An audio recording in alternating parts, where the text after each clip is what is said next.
नमस्कार, मैं हूं आनंद और आप देख रहे हैं जैन फॉर एजुकेशन। आज की कक्षा में मैं एग्जाम्पलर प्रॉब्लम के 5 क्वेश्चन को सॉल्व करूंगा।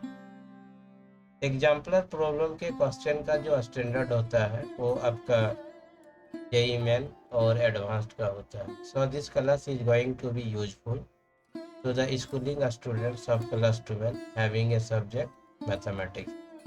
तो ये आज की कक्षा जो है क्लास 12 में पढ़ने वाले वैसे विद्यार्थी जिनका एक सब्जेक्ट मैथमेटिक्स को, इसके साथ ही साथ जेईई मेन और एडवांस के अभ्यर्थियों के लिए आज की कक्षा काफ़ी उपयोगी होगी। Let's start the class. आइए कक्षा को शुरू करते हैं। ये क्वेश्चन नंबर 1 आप अपने स्क्रीन में देख रहे होंगे। एक बार मैं क्वेश्चन नंबर 1 को रीड कर देता हूँ। लेट, या हम लोग इसको इस तरह से रीड कर सकते हैं, A B C are the element of A and the relation are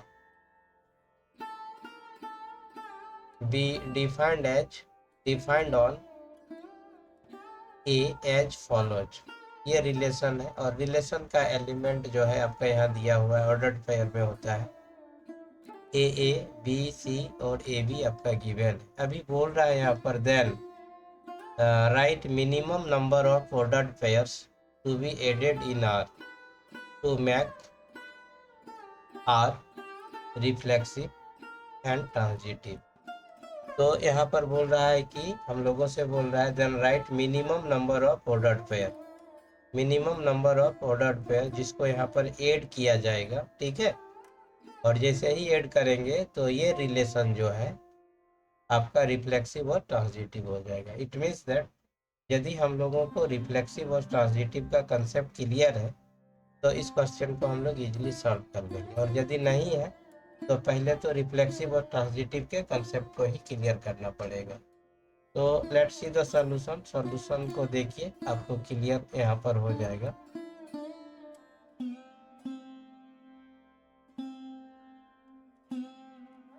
reflexive वाले केस में देखिए यहाँ पर हमको क्या ऐड करना पड़ेगा।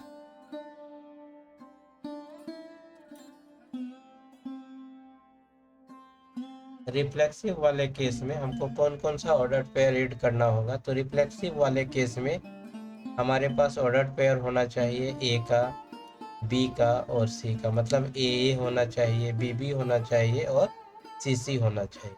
उसमें से आपका ए गिवन है तो हमको यहाँ पर ऐड करना पड़ेगा बी, और फिर हमको ऐड करना पड़ेगा सी। मतलब यहाँ पर हमको 2 ऑर्डर्ड पेयर ऐड करना पड़ेगा। ट्रांजिटिव वाले केस में क्या होगा,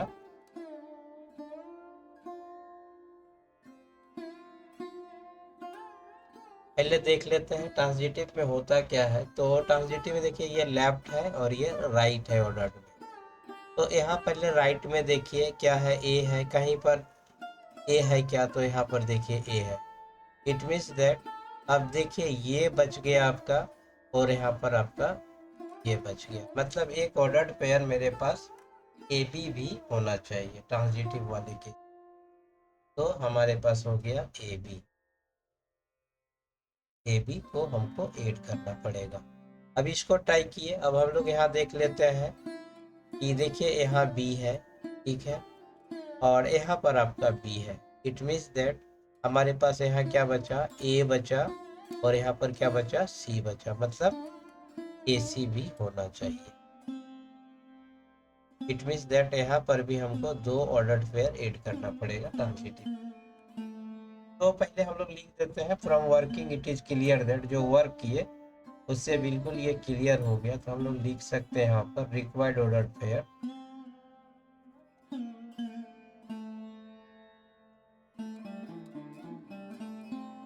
required ordered pair which will be added, जिसको यहाँ पर जोड़ा जाएगा। तो क्या हो जाएगा आपका, देख लीजिए, आपका हो जाएगा बी, आपका हो जाएगा सी, आपका हो जाएगा ए बी, और फिर आपका हो जाएगा A C. It means that यहाँ बोल रहा था minimum number of ordered pair, तो therefore minimum number of ordered pair आपका हो जाएगा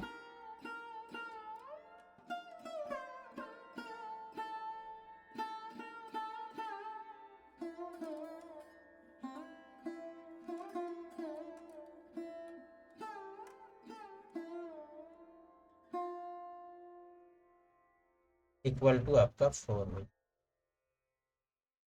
So hope that there is no problem to understand the solution of question number 1 as well as the explanation of this solution. तो इस question के solution को और solution के explanation को समझने में कोई दिक्कत नहीं हुआ हो। Let's see the next question. आप लोग इस क्वेश्चन को नोट डाउन भी करते जाइएगा। अगर आप इस क्लास को अपने एलईडी टीवी में देख रहे हैं तो फॉन्ट रीडिंग में कोई प्रॉब्लम नहीं होगा। लैपटॉप में देख रहे हैं कोई प्रॉब्लम नहीं होगा। डेस्कटॉप में देख रहे हैं फॉन्ट रीडिंग में कोई प्रॉब्लम नहीं होगा। आप अपने टैब में देख रहे हैं तो वहाँ पर भी फॉन्ट रीडिंग में कोई प्रॉब्लम नहीं होगा। बट यदि आप अपने मोबाइल में देख रहे हैं तो मोबाइल में आप फुल स्क्रीन में देखें ताकि आपको फॉन्ट रीडिंग में कोई प्रॉब्लम ना हो। Let's see the next question. ये क्वेश्चन नंबर 2 देखिए। क्वेश्चन नंबर 2 आप अपने स्क्रीन में देख रहे होंगे। क्वेश्चन नंबर 2 बोलता क्या है, let D be the domain of the real valued function f defined by fx equal to 25 minus x square over root then write D. यहाँ डोमेन लिखने के लिए हम लोगों से बोला जाए, इसके लिए बोला जा रहा है तो रियल वैल्यूड फंक्शन के लिए। तो अगर ये फंक्शन रियल होगा तो ये पार्ट भी जो है आपका रियल होना चाहिए। अगर इमेजिनरी हो जाएगा तो फिर ये रियल वैल्यूड फंक्शन नहीं होगा। तो अगर 25 minus x square less than 0 हो जाएगा, मतलब नेगेटिव में आ जाएगा, तो नेगेटिव नंबर का स्क्वायर रूट जो होता है वो आपका इमेजिनरी होता है। तो इस केस में फॉर रियल वैल्यूड फंक्शन हम लोग यहाँ लिख सकते हैं फॉर रियल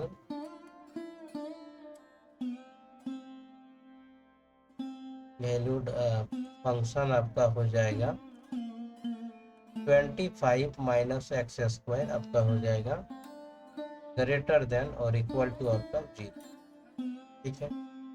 अभी आप देखिए अगर एक्स स्क्वायर बोथ साइड में ऐड कर देते हैं तो ये आपका कैंसल्ड आउट हो जाएगा। तो यहाँ हम लोग लिखेंगे 25 minus x square, both side x square add कर रहे हैं, ग्रेटर देन और इक्वल टू आपका हो जाएगा 0 प्लस एक्स स्क्वायर। ये देखिए माइनस प्लस यहाँ से कैंसल्ड आउट हो जाता है, तो आपका इधर हो जाता है 25 ग्रेटर देन और इक्वल टू आपका हो जाता है एक्स स्क्वायर।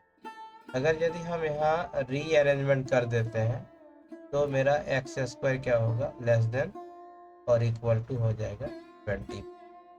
और यदि हम यहाँ पर करते हैं तो आपका x इक्वल टू क्या हो जाएगा, less than equal to 25 over root चला जाएगा। तो फिर आपका फाइनल स्टेप क्या हो जाएगा, x लेस देन और इक्वल टू आपका हो जाएगा प्लस माइनस 5। यही आपका डोमेन हो जाएगा। तो how that there is no problem to understand the solution as well as the explanation of the solution of this question। आप इस क्वेश्चन के सॉल्यूशन को नोट डाउन कीजिए।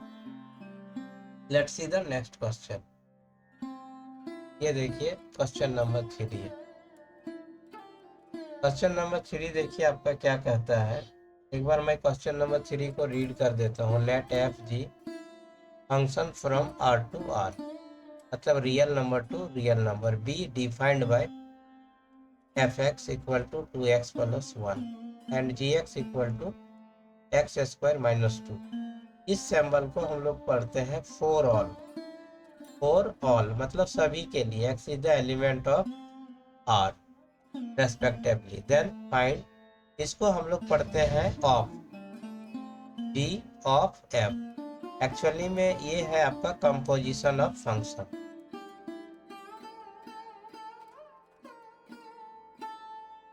कंपोजिशन ऑफ फंक्शन के लिए हम लोग इसको इस ऑपरेटर का यूज करते हैं। तो हम लोग इसको क्या रीड करते हैं, ऑफ रीड करते हैं, जी ऑफ एफ या एफ ऑफ जी। अब देखिए इसको जब हम डिटेल्स करते हैं, लेट्स सी द सॉल्यूशन, और यहाँ पर क्लियर हो जाएगा।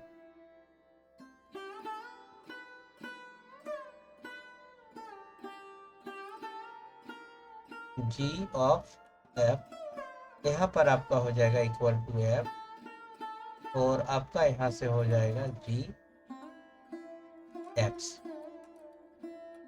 अगर इसके नीचे हम आगे आते हैं नेक्स्ट स्टेज, तो एफ और जी एक्स का देखिए वैल्यू क्या है यहाँ पर, एक्स स्क्वायर माइनस 2। तो हम लोग यहाँ लिखेंगे एक्स स्क्वायर माइनस। अब हम लोग अकॉर्डिंग टू दिस वन, इसके आधार पर यदि हम इसको एक्सपेंड करते हैं तो मेरा हो जाएगा 2, और इंस्टेड ऑफ एक्स हमारा है एक्स स्क्वायर माइनस 2, ठीक है। और फिर यहाँ पर +1, तो हम लोग फिर यहाँ कर देंगे प्लस। नेक्स्ट स्टेप यहाँ क्या हो जाएगा, मल्टीप्लाई कर देंगे तो हो जाएगा 2x² माइनस 4, और ये आपका हो जाएगा +1 इक्वल टू यहाँ पर क्या हो जाएगा आपका 2x² माइनस आपका 3 हो। ये आपका इसका आंसर हो जाएगा। तो further there is no problem to understand the solution of this question.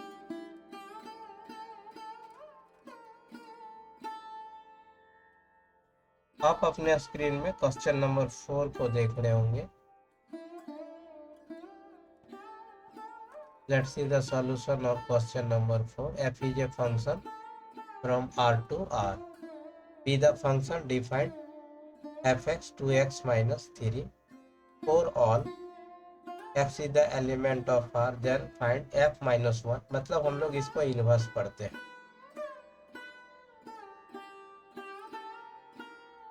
ये क्या है, फंक्शन है, तो हम लोग इसको बोलेंगे इनवर्स फंक्शन। हमको यहाँ पर इनवर्स फंक्शन पूछा जा रहा है, ठीक है। अगर यदि यहाँ एफ R2R है तो इसका इनवर्स करेंगे तो ये जो है यहाँ पर रिप्लेस कर जाएगा, और ये जो है यहाँ पर रिप्लेस कर जाएगा। इट मीन्स दैट, यहाँ देखिए समझने में थोड़ा सा कंफ्यूजन हो रहा है। इट मीन्स दैट यदि ऐसे लिखे F is a function from X to Y, तो इसका इनवर्स क्या हो जाएगा, वाई टू एक्स हो जाएगा।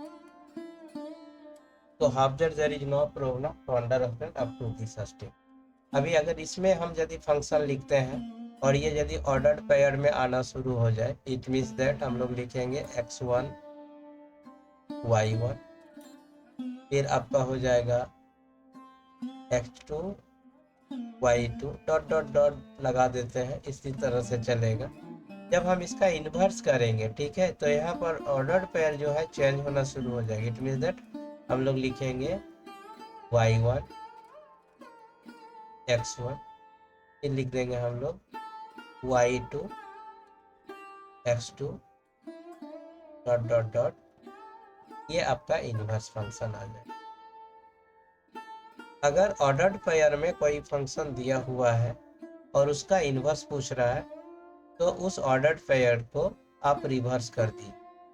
रिवर्स का मतलब क्या, इसको हम लोग बोलते हैं अवशिषा, इसको बोलते हैं ऑर्डिनेट। तो यहाँ पर हम लोग क्या किए, अवशिषा के जगह में हम ऑर्डिनेट को लिख दिए, और ऑर्डिनेट के जगह में अवशिषा को लिख दिए जो गिवन फंक्शन है। तो हमको क्या मिल गया, इनवर्स मिल। देखिए और यहाँ पर क्लियर हो जाएगा। अभी देखिए यहाँ पर क्या है आपका एफ एक्स इक्वल टू क्या है आपका 2x माइनस।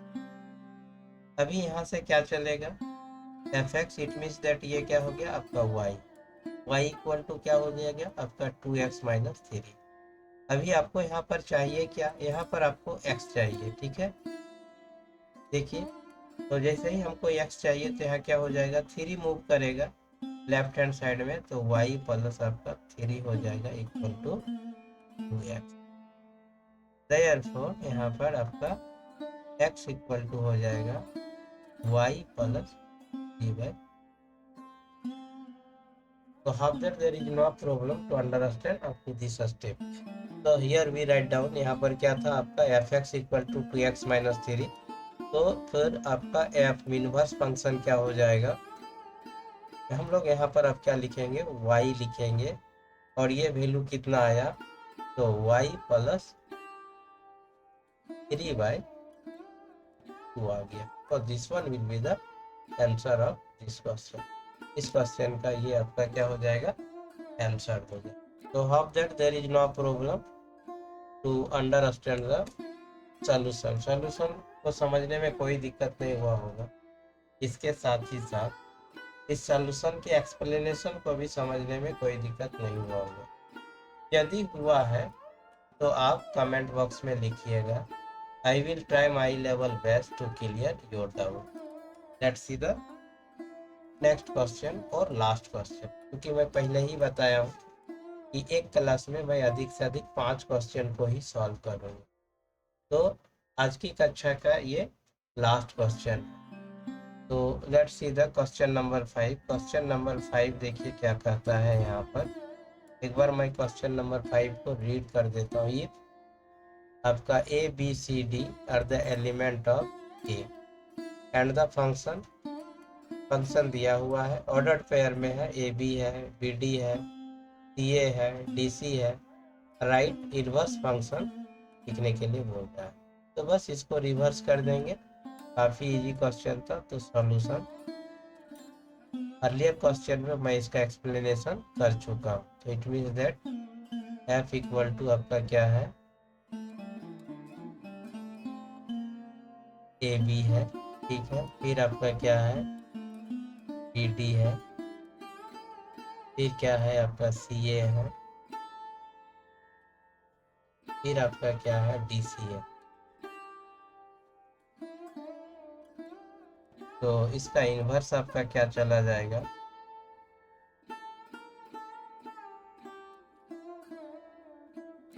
बस इसको हम लोग रिवर्स करेंगे, मतलब बी ए, फिर आपका डी बी, फिर आपका ए सी, और यहाँ पर आपका हो जाएगा डी। यही आपका आंसर होगा।